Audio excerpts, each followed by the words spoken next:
We have Dr. Sudhir Khandelwal in the middle of us from All India Institute of Medical Sciences, New Delhi, India. Um, he's a consultant psychiatrist in the Department of Psychiatry and also a professor there. And he's also an avid adventure traveler. So I guess it was a perfect match when he got an opportunity to do research in Antarctica for 3.5 months. And today he's going to tell us the story of those 3.5 months. And what living there was like, and how, and a little bit of history of Indian presence, in Antarctica. So without further ado, Dr. Khandelwal. Thank you, Pranay, and thanks and welcome to all of you for being here. And I must also express my thanks to the Google for giving me this opportunity to make my presentation here. It is said that Antarctica plays tricks on the mind. And I realized only 5 minutes ago when we were testing this audio-visual presentation, and I found that the dates here are totally erroneous.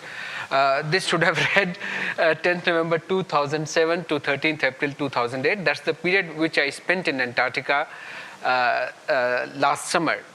You all know that Antarctica lies in the southern hemisphere. So when you have your winters here, Antarctica goes through a summer period. And that's the period I spent there as part of the summer team of the 27th Indian Antarctic Expedition.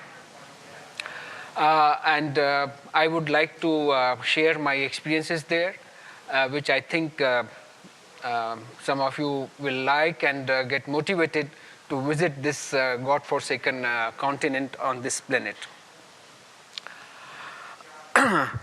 I am also thankful to the Google for encouraging me to put a blog there. In fact, I got this dubious credit of maintaining a live blog from Antarctica by an Indian scientist.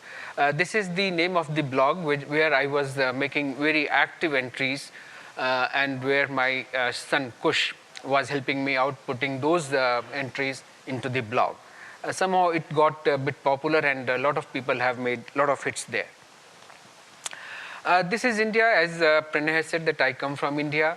And it's not that I'm trying to upgrade your geography, but there is a point in showing this slide. And I'm also trying to show you this slide where I want you to highlight on South Africa, South America, and Australia, along with India and Tibet and Himalayas. Many of you will know that why I'm trying to show this slide. Any quick and intelligent answer to this question? Yes. Yes. You. All the other places you mentioned seem a lot closer to Antarctica. There has been a theory called the theory of super Gondwana land continent. It is said that 200 million years ago, there was a huge continent in that part of the world, which has been named now as the super Gondwana land continent. And it is hypothesized that India, South America, South Africa, and Australia, they got separated from that super Gondwana land continent about 40 million years ago. And Indian plate moved to its present position in 20 million years ago and collided with the Euro-Asian plate, giving rise to Himalayas and the Tibet. So that is the idea that all these countries and the continent of Australia, they owe its presence now to this great super Gondwana land continent. And now the remaining portion is the continent of Antarctica. Antarctica is unique for its various characteristics. I will be just highlighting in next slide. But it also has South Pole there. This is the area of South Pole. And when I went there, then I found out that there are not only one South Pole, there were 4 kinds of South Poles. It's very difficult how the physicists, they come out with various kind of things. Some I got understood, some I did not. But it was interesting to know that there were 4 South Poles. This is the ceremonial South Pole, where anybody who is making an expedition to South Pole reaches here. Once he or she reaches there, then it is considered that he has or she been to South Pole. USA has its very famous station there by name of Amundsen and Scott Station, this has been named after the two great explorers of early 19th century, early 20th century, sorry. Now, what are the physical characteristics of Antarctica? This is as I said, the Earth's southernmost continent, which overlies South Pole, and there is a huge Antarctic circle, which kind of encircles Antarctic continent, because during the winter period, there is the entire area of continent of Antarctica gets frozen and gets mingled with the frozen ocean. At that time, its area almost doubles up. Though even at 14.4 million square kilometer, this is the fifth largest continent. But then when it gets attached with the frozen ocean, frozen Antarctic Ocean, then this mass almost doubles up, and then it is larger than the US and Australia combined together. Antarctica has also been described in all kinds of superlatives: coldest, driest, windiest, highest continent. Its average height is 1.6 kilometer, which is 1 mile, and the largest desert on the Earth. This is totally uninhabited area. No human had lived there. At least so far, the excavations has said they have not found any kind of fossils of human beings. But the life is still is present there in form of penguins, seals, lichens, the primitive organisms, other than penguins and seals. Though this Antarctica, the continent remained uninhabited, but it's not that the humans, they lost interest in Antarctica. In fact, Antarctica had existed, the name had existed even before it was discovered. It was described in the writings of great philosophers like Aristotle, who believed that as compared to Arctic in the northern hemisphere, there has to be a comparable continent in the southern hemisphere, which they gave as opposed to Arctic as Antarctic. So even before it was discovered, Antarctica had found mention in the olden text. In the late 19th and early 20th centuries, when people discovered Antarctica, various countries thought that it was a great continent for doing a number of their military and scientific studies. And a lot of countries at that time, when they did exploration, they also made claims on the Antarctic territories.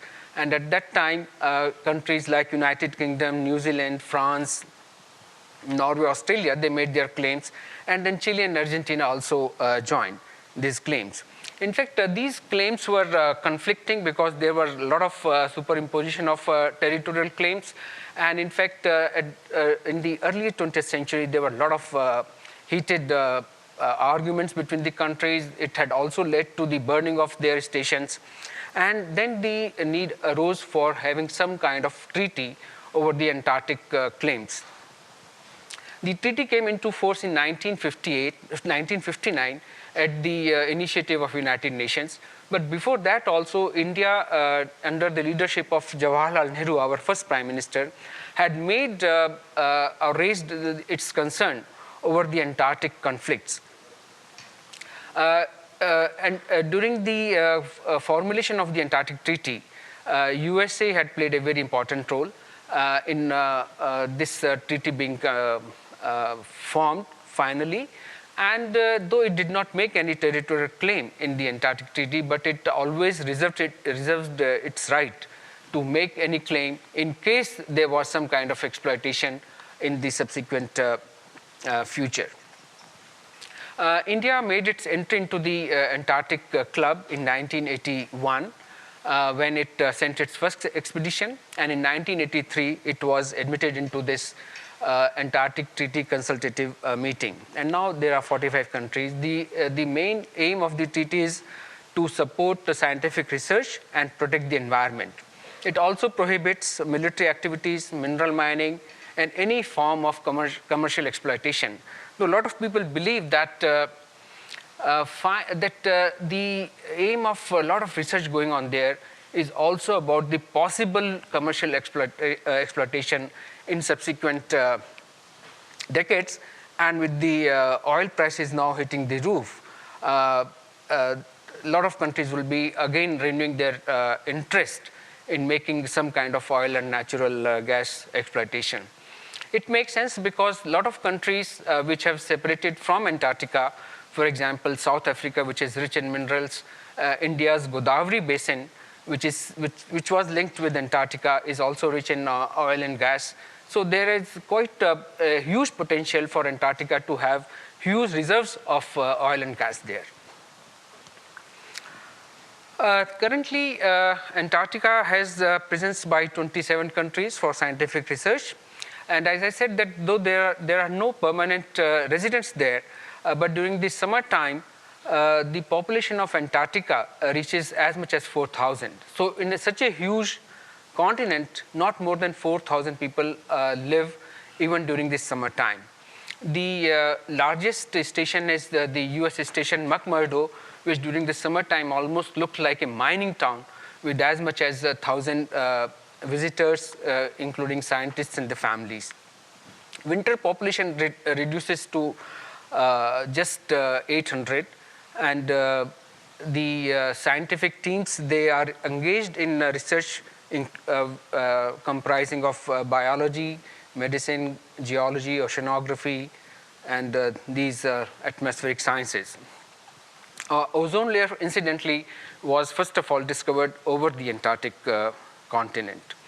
A very important area of research currently is about the global warming as the major preoccupation of all of us. India got involved, as I said, in the Antarctica in 1956 and 58 when it raised its concern in the United Nations about the conflicts going on there. And our late Prime Minister Indira Gandhi was a very ambitious lady.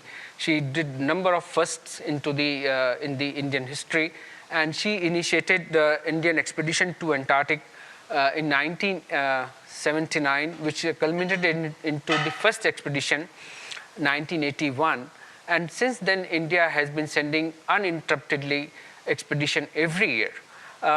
The third expedition, 1983, was the first expedition which spent the winter period also there. So that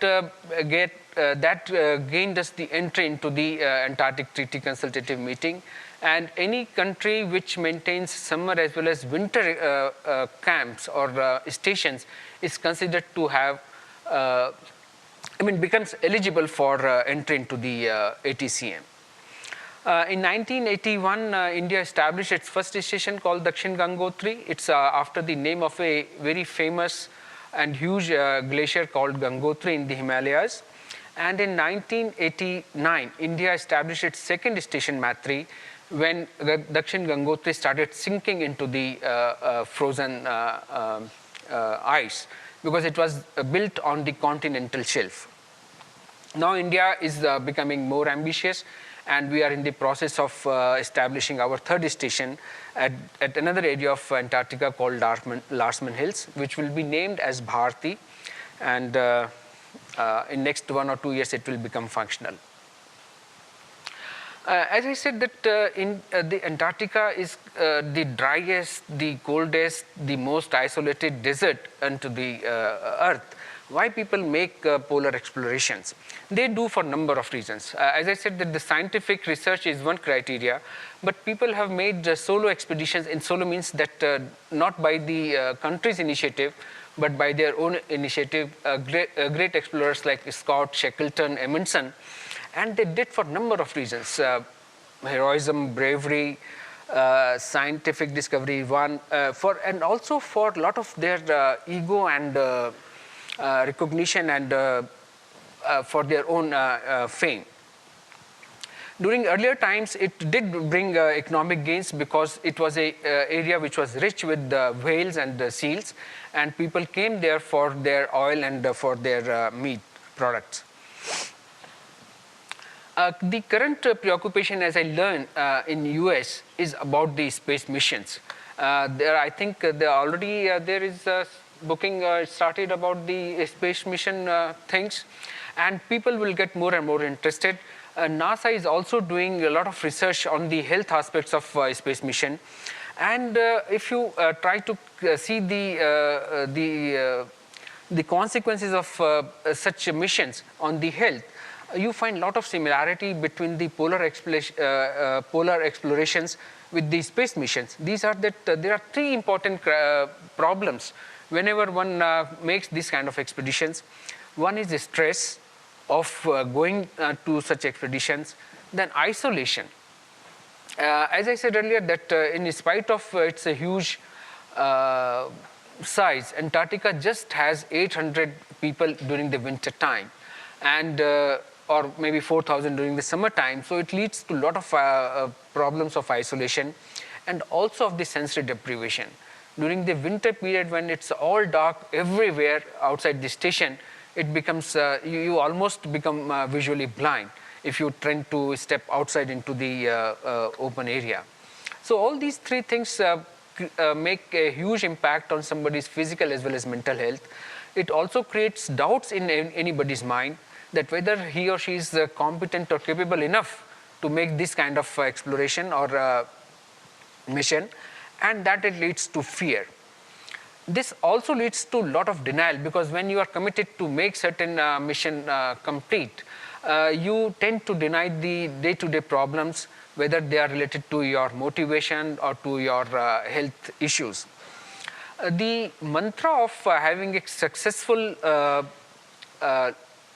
transition is to learn to say, I am not okay when you are not okay. So a lot of people get into problems when they are not all right. They would tend to say, I am okay.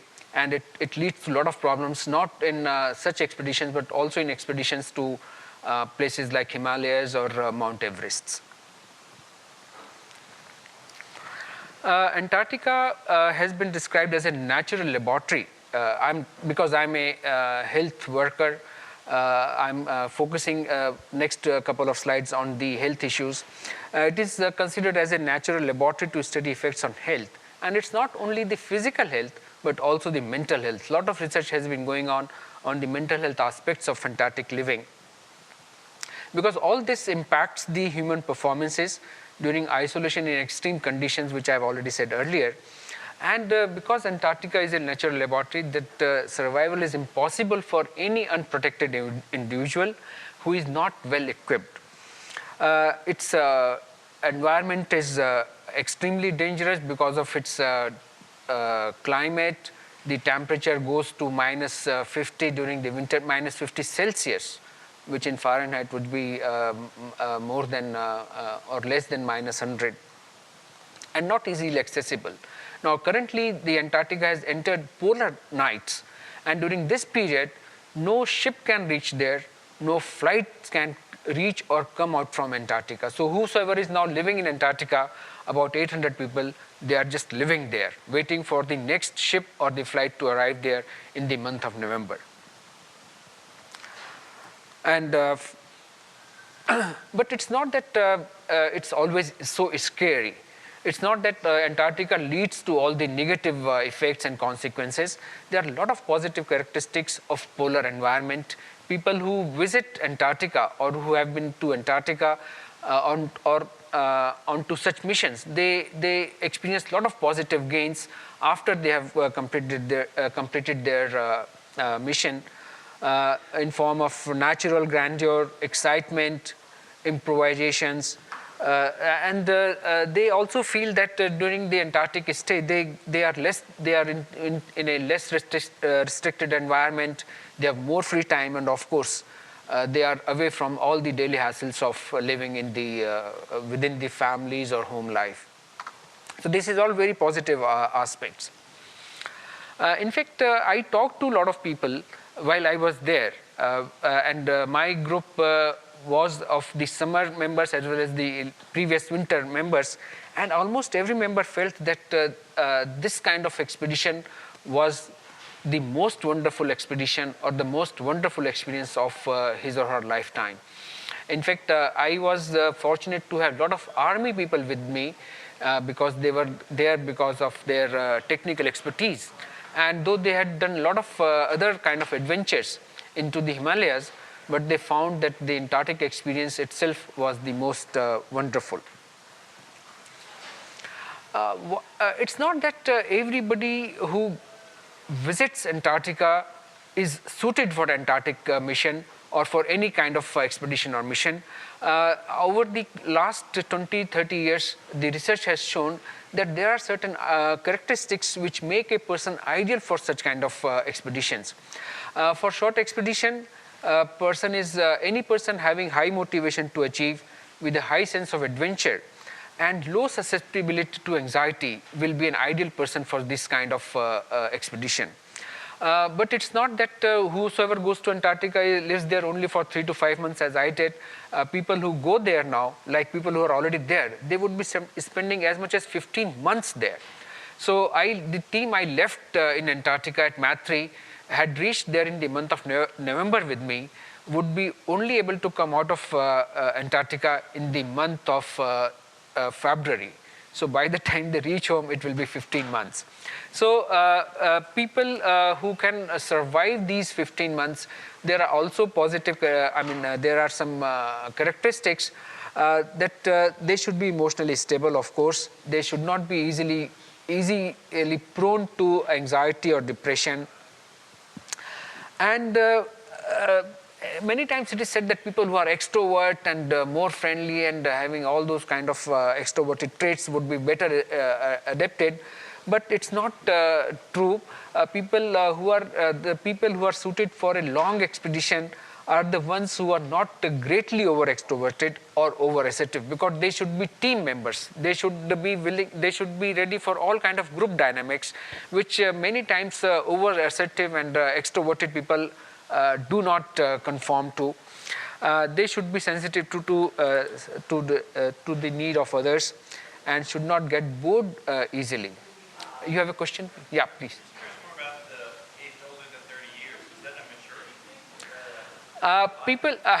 maturity? The question is that why age above the age of 30? People have said that by the time person is 30, person has gone through a lot of experiences which hones his skills for better adaptation.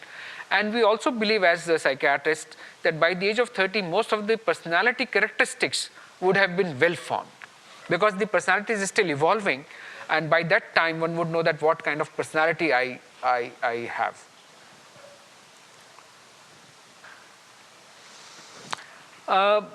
There are number of coping and preventive measures described.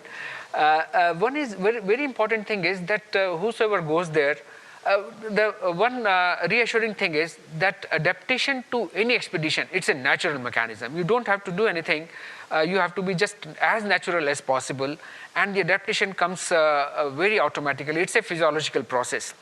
But at the same time, you can't go there on any expedition uninformed. You have to be well informed about the conditions. You have to be prepared for that, and you should. A very important thing which I found for myself also about maintaining a journal. When I wanted to update my blog, I was making a lot of observations. I was writing daily my journal, and that had increased my sense of observation. A number of things which I normally would not have paid attention to, I was paying attention to because I wanted to note in my diary. So that also became a very important part of my coping there. Lot of people, and when they are stressed, they take recourse into tobacco as well as alcohol. These are best avoided in any kind of expedition, and lot of bad consequences or negative consequences have been described in Antarctica or any other expeditions because of these things. And as last but not the least is avoiding denial. When one is in any kind of expedition, people tend to deny their problems. They tend to deny their sufferings because they feel that if they admit to their suffering, other people will be stressed. They don't want to show their weakness. They think that if you are having a pain or some kind of incapacity, you will not be considered as a fit person. But once you finally become sick or incapacitated, it's not only that you become disabled, you also make 4 more people disabled because they are then involved in looking after you. This was the project which, sorry, you have a question. But in terms of like finding activities? Like what kind of activities do people do? I will be coming to that during when I describe my life in Maitri. But any leisure activities which are possible during those kind of during that kind of environment, and what you are most familiar with, which may be just an indoor activity, or if the outdoor activity permits you, some outdoor activity also. For example, going for daily walks, observing the nature, environment, photography, writing journal, or some indoor games, all those kind of things. My project was about the longitudinal assessment of impact of Antarctica on the psychological health, adaptation, and cognitive functioning. Because so far the Indian research had concentrated on the short-term studies, but I had submitted a project for doing the long-term work. Though I have come here, but the medical officer on duty there now, he is regularly making assessments and observations. We expect to find some answers to the problems like whether the day and prolonged days and prolonged nights, they make an impact, because during the summertime it's 24-hour sun, it doesn't set for next 4 or 5 months, or when it's winter time you do not see the sun at all, or whether what has been described as the third quarter phenomena, that when you have already been through half of your expedition,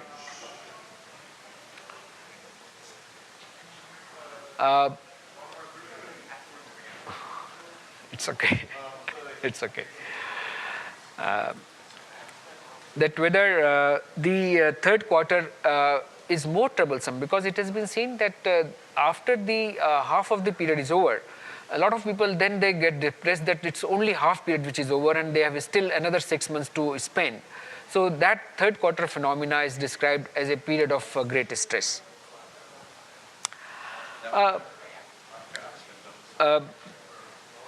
Before I left in November, since it was my first visit to Antarctica, I am saying first because a lot of people go to Antarctica repeatedly.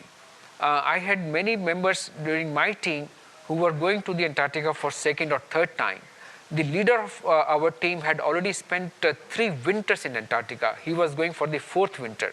And as I said, that each winter means spending 15 months there.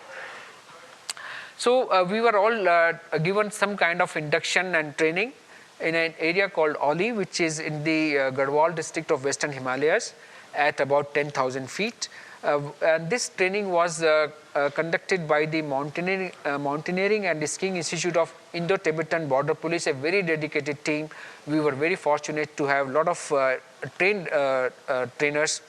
And the emphasis was on group living, because all of us are from different institutions, different background, and also about the snow and glacier walking and a lot of rescue procedures. These are my team members, and we are here with our trainers. And the lady whom we see in this slide on the right-hand upper corner, she is twice Mount Everester, very expert trainer. These are some of the equipments and implements we were made familiar with. A lot of kind of ropes. I did not know that so many kinds of ropes existed. And in fact, my nightmare of tying the various knots, I do not know how many kind of knots we were explained, and I would get my knots wrong every time I tried to replicate. Fortunately, there was no examination after the course. Otherwise, I would have miserably failed there. But it was fun. A lot of new things we learned during this. This is the demonstration about the rope climbing and how to climb up and coming down.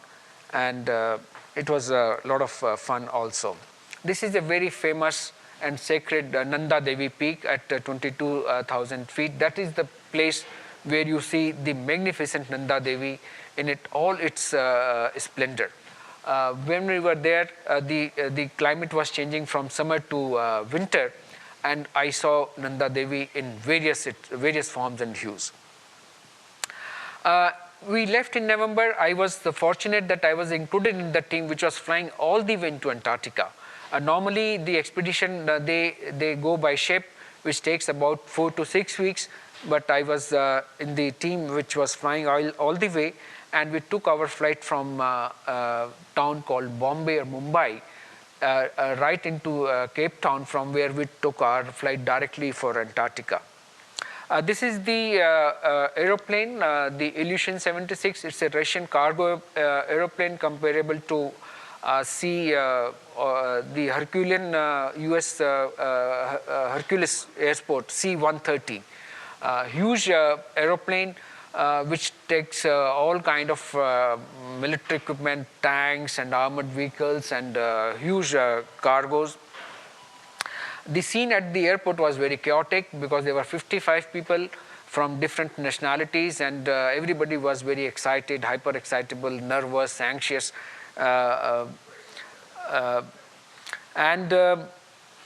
This was the flight which was operated by an organization called Antarctic Logistic International, and it was operating this flight into, and it's worthwhile to have a look at this flight when it lands there. I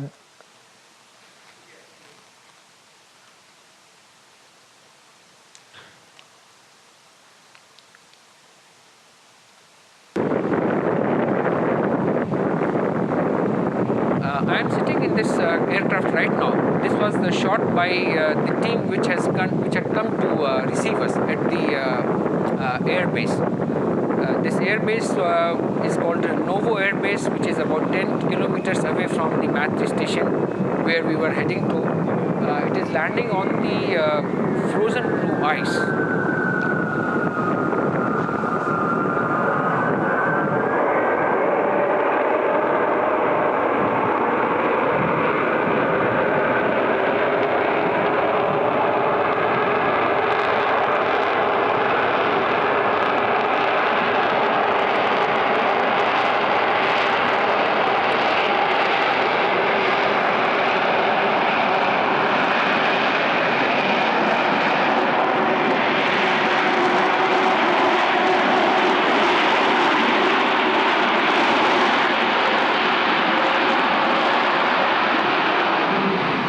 Wherever you see it's all is no, nothing else.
Yeah, and as it landed onto this blue ice, and my greatest fear while I was in the aircraft was my stepping out into the frozen blue ice.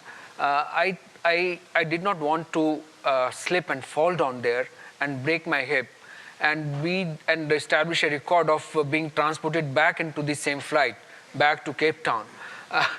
Because I had never walked on the frozen blue ice. I had walked onto the glacier as part of my training and otherwise also, but frozen blue ice walking was a different ball game altogether.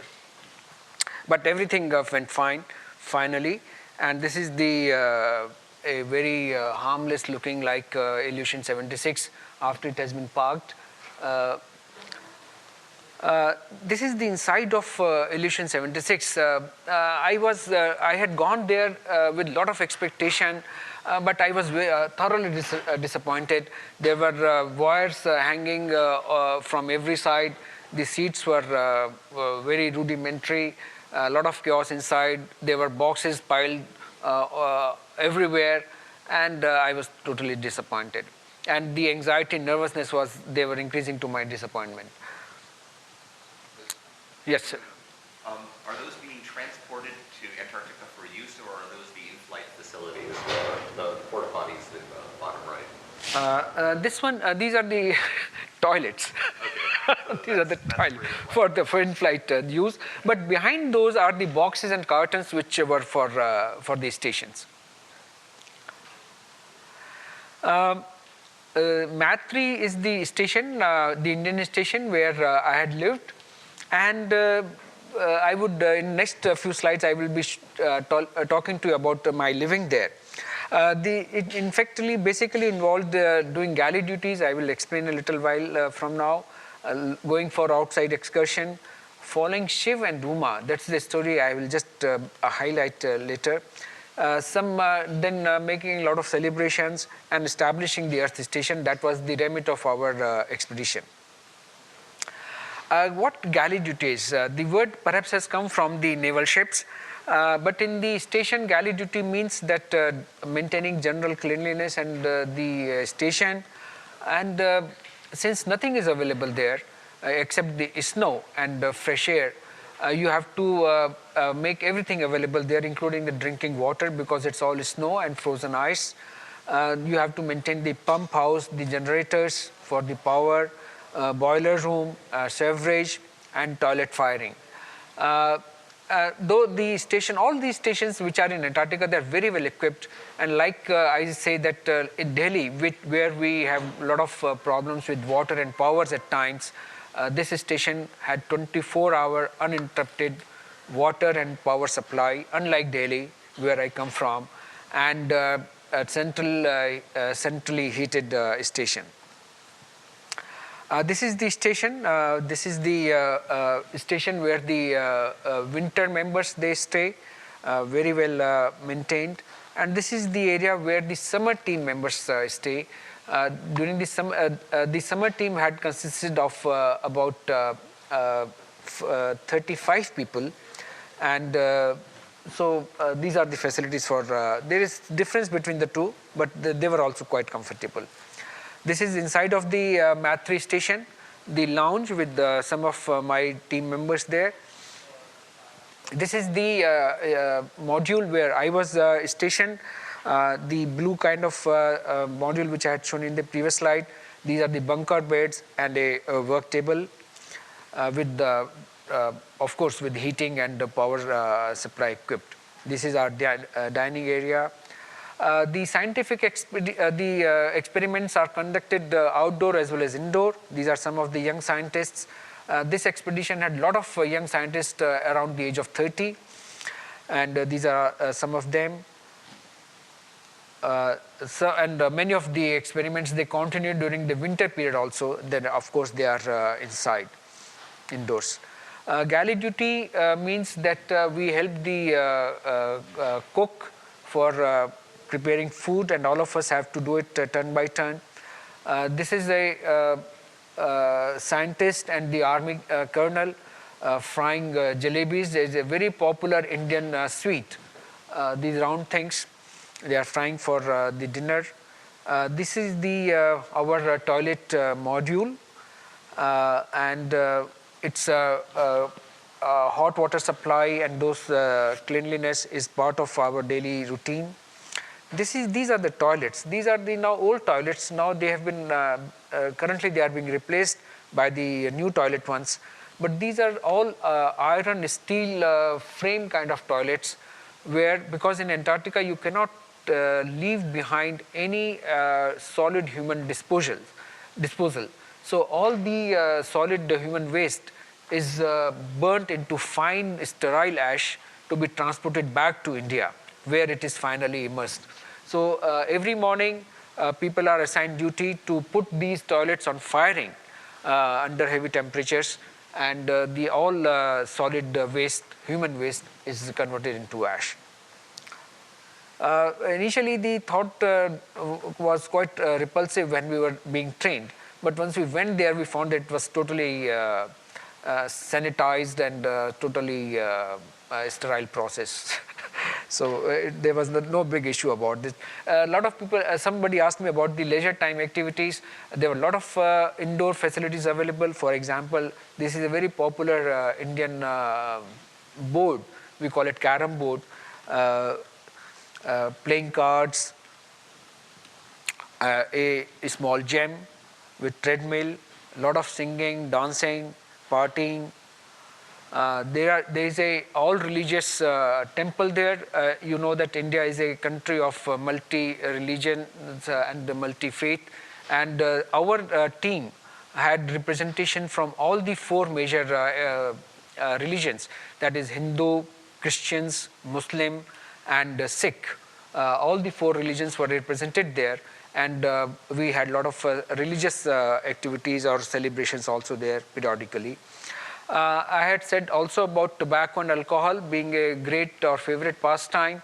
A lot of people consume alcohol very regularly. Some of them get into periodic problems.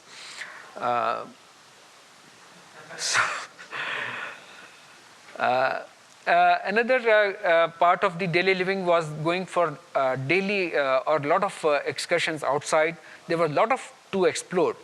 And many times we took the help of this snow vehicle, a German vehicle by name of piston bully. Or many times during the summer time we had the facilities of helicopters were there. Or mostly we walked. And the walk was also most energizing, and we went for long walks, and you could see the snow and ice in its various forms. I did not know that snow and ice could have so many kind of forms. I was told that as much as 10, 15, 20 kind of snow and ice you could name there, and especially from within the Antarctica, and once you are in the Antarctic Ocean, then it was mind-boggling, very beautiful. And yes, sir. Bicycles, not in the station where I was living, but yes, we did have the scooter, snow scooter. But I'm sure that the McMurdo station of US must be having bicycles also. It's a huge station like a mining town, so I'm sure that bicycles must be there. And the rocks, and the all kind of rocks, they were so interesting. In fact, I was fortunate to have few geologists with me, and they would tell the history and the characteristics of each rock. I mean, to me, everything looked stone. But once they explained, it looked like that the rocks can tell their own stories. And it was very interesting. And of course, the glacier and the continental ice, this is the polar sheet, or the polar sheet. And if we walked on this polar sheet all the way south for 2,000 kilometers, we would have reached South Pole. But it's not so easy. Walking to South Pole is a very adventurous kind of thing. And lakes, purest lakes you could find on Earth, absolutely pristine blue, and so awe-inspiring. This is a small peak which we had named as Shivling. Many of you who are slightly familiar with Hindu religion, we have a god by name of Shiva, and the symbol of which is the front portion of phallus. So that is what the lingam is. We had named this small rock as the Shivling, which has also been accepted in the Antarctic Gazette. These are some of the slides of, and this kind of caves you come across. Gliding through those caves is so magnificent. It's so good experience and so good looking. I mean, it's a photographer's delight. If you go to Antarctica, it's a photographer's delight. You see these icicles. Almost looks like you are in a stage. Yes, sorry. Sorry? Like a digital camera. Oh, yeah. Camera, yes, because during the summertime, most of the cameras would work very well. I was carrying, I had spent some money on buying a good camera, Canon digital SLR, and it gave me no problem. And because there were facility of the power supply, so I could charge the batteries regularly. So most of the cameras would function at 0 and -5, -10. But yes, whenever we took some shots, we immediately put it to close to our body. But more than the camera, it's the fingers which bother you, because once you have to take off your gloves, because they are thick polar gloves, so you are only left with the inner layer. But within 5 minutes, the fingers starts getting frozen, and that takes longer time to recover than the battery. The rocks they get so much of beating by the wind that you see all kind of such formations all over Antarctica. Again, very beautiful site and photographic site. It's not only a desert and those kind of things which I already said. It's a huge open land. And I used to feel that it would be a nightmare for any person having the fear of open spaces, called agoraphobia. Wherever you see the horizon all around you is just a flat white surface, nothing else to disrupt or interrupt your vision. We have a lot of celebrations, I said, birthdays and wedding anniversary celebrations. A lot of national festival celebrations. This is Christmas celebration.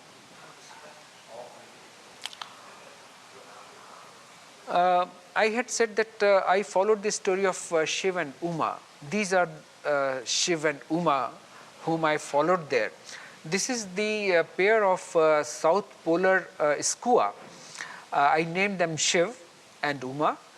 And I followed their meeting, mating, and it was a very fascinating experience, which I have described in detail in the blog. Laying their eggs, and I was totally fascinated by their nest, and obviously it is very understandable, because in Antarctica you don't have trees, so they don't have tree twigs or the leaves to build their nest. They just find some kind of shallow depression onto the ground where they just build their nest. And since most of the Antarctica is devoid of human presence, so they don't have any fear from the humans also. So it was just on one such site that they made their or built their nest and laid eggs. It's almost the size of a duck egg. And it's fiercely protective. Anytime you try to approach, this is the shot which I took while it was almost coming with a great speed, shouting, screaming, yelling at me, and almost about to attack me. In fact, I had the presence of mind to rotate my camera on top of my head, otherwise it would have certainly hit me on my eyes or face. But the hatching of the egg and seeing this small chick on the Christmas day was my biggest Christmas gift which I could have had in Antarctica. It was a magnificent sight. I saw the chicks growing up. One chick died, unfortunately, which had made me very sad. I followed the growth of this chick till I left the station in mid-February. And later I followed from my friends there that finally this chick grew up and left Antarctica in the beginning of April only, which is also a very interesting story, that how they form into a group and how the young chick first of all practices flying against the wind, and practices flying for long hours during the daytime, and finally when there is a small group, then they all leave the station together. Our expedition was also had the remit of establishing the Earth station, though we had the satellite connection, but which is only very brief. But now Indian station is equipped with a 24-hour satellite connection. Internet connection is now available to the station 24 hours. This is the final shape of the Earth station. As I said, that penguins and seal, they make their appearance. This is the one species of penguins in Antarctica called Adley. Again, a very interesting story of Adley, a story of hard work, devotion, and sacrifice. It's a really heart-rending story if you ever got the opportunity to read about this bird. And this is again the nest of this Adelie penguin. This is the another form of life, the lichens, the primitive plants, which are they become active during the summertime. This is the seal. There are 3-4 kind of seals which are found in Antarctica: elephant seal, tiger seal, most common being the Weddell seal. This is the whale. I could only see the splash of a whale because it was too far away. So this was the best shot I could have of the whale. This is if a lot of you must have read the poem of Coleridge, where he describes about the trapped mariner and how the albatross makes or gives company to him. This is the albatross, a kind of petrel, and one of the largest birds in the world, with a wingspan of as much as 2 meters, more than 6 feet. Many of you are also familiar with a phrase called booby trap. I knew about the phrase booby trap, but I did not know that the booby trap, the phrase comes from this bird called booby. And the phrase has become because the people on the ship in the olden times, they would lay a very simple trap, and where this simple and the bird which get trapped, which of course it became their regular meal there. But this is the bird which is responsible for this phrase booby trap. Again, a very magnificent sight of penguins, and they are in the group, and in a group they are so cute, so lovely. When they are fighting or chasing each other, or they are so fearless, they would almost come close to you, almost an arm's length from you. And this is another species, the bigger one, the emperor penguins. If you recall the documentary March of Penguins, they are the heroes of that documentary. Once they are in the colony, it's thousands of penguins, emperor penguins at one side. They don't build any nests, but they come and huddle together, protecting each other from the winter, and also laying eggs and rearing the chicken. Again, a very interesting story about their devotion to their family life. My return was by the ship called MV Emerald Sea. It was a Russian ship which is now owned by a Greek tycoon. A huge ship of 22,000 tons.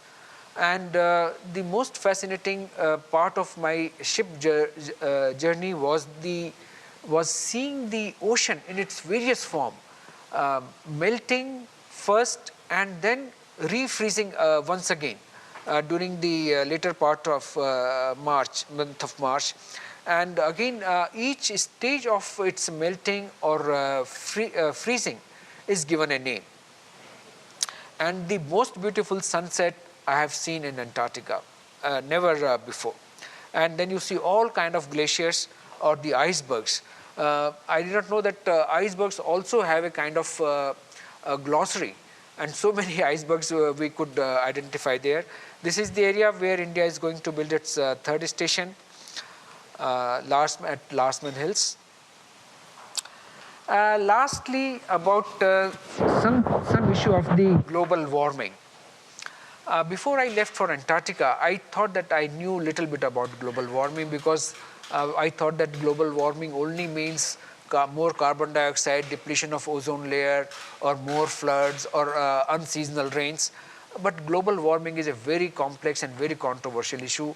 I realized only reaching Antarctica and reading more on global warming. In fact, Antarctica also gave me opportunity to update my knowledge on number of these things. People said that perhaps many of these events are part of the natural cycle, because even in the earlier times when we were not using so much of gas and oil, the Earth climate went through the ice stage twice. But two recent events in Antarctica, that is the sinking of cruise ship explorer in Antarctic waters in the month of October 2007, and the breaking of huge ice mass in the peninsular Antarctica. And it was said that the rise in Antarctic temperatures by 0.5 Celsius every decade had led to the rise in sea levels by 3 centimeters every decade. And these kind of events were leading to a lot of problems in Antarctica, that is breaking of ice mass and also icebergs posing a threat to the ships there. But it's not just this much only. Global warming, this is the sinking of this ship Explorer. And this is the some small photograph of the breakup of that huge ice mass. But the climate change also has a lot of ethics involved in it. It's not just heat waves, storms and floods, tropical diseases, or shortage of food and safe drinking water, but it also leads to or will lead to large-scale human migration, where the question of ethics come into being, because the future generation, though they would become richer because of our efforts, but they will also suffer the most. Many people will die before they bear children. Climate change will prevent birth of children who otherwise would have been born, and leading to collapse of human population. So the ethics means that there are some costs to be paid to get benefits later, and these costs could be, in very simple terms, traveling less and having better insulated homes, living a less lavish life, eating less meat, and the benefits would be better lives for future generations. They will not suffer from the spread of deserts, from the loss of their homes, to rising seas and floods, famines, and general impoverishment of the nature. Thank you very much for your patient listening. And I again thank Pranay and Google for giving me this opportunity for making this presentation. If there is time and you people are having some questions, I would be delighted to answer some of your questions. Thank you very much.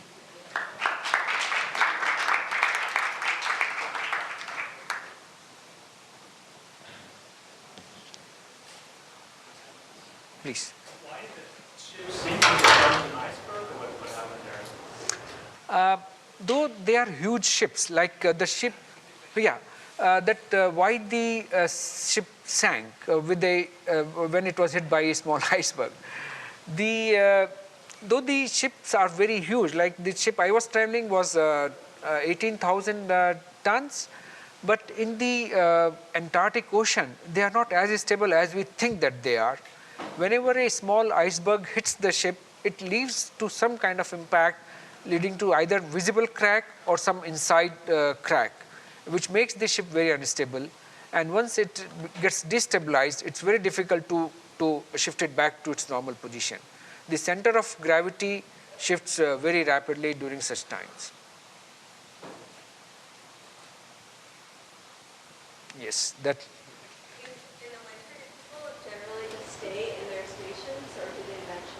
Yeah, that's a good question. Whether during wintering time people just stay indoors or they also venture outside. Though most of the time they would stay indoors, they would not go for long excursions, but many of the labs are not always part of the main stations. So they are elsewhere, or certain experiments have to be done outside, for example, meteorological experimentations. So they do go out, but then they are fully covered. They are having 4 or 5 flares, and they are not allowed to go singly. They have to report to the station that they are going out. They are expected back in so much of time, and they must carry the walkie-talkie set with them. So they do go out, but only for necessary experimentations or photographing, because that's the time when you tend to see a lot of auroras, which is a beautiful display of all those positrons and electrons. And so you can't avoid that. So you do go out for photography also. Yes, sir, you had the question. So let's say someone has for a long time harbored a desire to spend a chunk of time, 6, 12 months in Antarctica. What are the best avenues for finding opportunities? Yeah, how to reach Antarctica for not as a tourist. Not as a tourist, yes. how to go for 6 to 12 months. I'm sure that the US Antarctic mission would be having some kind of guidelines where scientists can submit a project, and once it gets the permission to carry out that project in Antarctica, I'm sure scientists can go there. For example, when I got motivated to go to Antarctica, in fact, the part of the credit goes to my wife Chitra, who is sitting here. I had done an expedition to Tibet for Kailash Mansarovar expedition in 2006. And when I came back, she asked me that, you have done this expedition, what next? Is it Antarctica? So I thought she was joking. But I didn't know that her joke would become a reality. And so I had to submit a project to the National Antarctic Research Center of Ministry of Science in India. And once they approved the project, then everything became easy. So I'm sure that in the same kind of mechanism must be existing here. But you also asked me about the tourism. Yes, people can. No, I'm just saying for the information that yes, you can also visit Antarctica as a tourist. There was some hand from here. Yeah. Sorry? How do you go as a tourist? Now, there are many tourist agencies which are operating flights as well as the ship cruise, which leave from Argentina, Chile, as well as from Cape Town, where you can go for up to 2 to 3 weeks. So it's very expensive, but it is possible to go there. Thank you. Yes, sir. Early slide you mentioned alcohol and smoking. I have just a few questions. I was wondering, do you smoke indoors or do you have to go outdoors to smoke? If smoking and alcohol, yes. Yeah, your question is about cigarette and alcohol. Can you smoke indoors or you have to go outdoors? Oh, yes. You can drink inside, but for smoking, yes, there are designated areas where you can smoke, which are mostly outside the station. But during the winter time, there is a designated area within Maitri also where you could smoke. Yes. Thank you very much. Thanks again.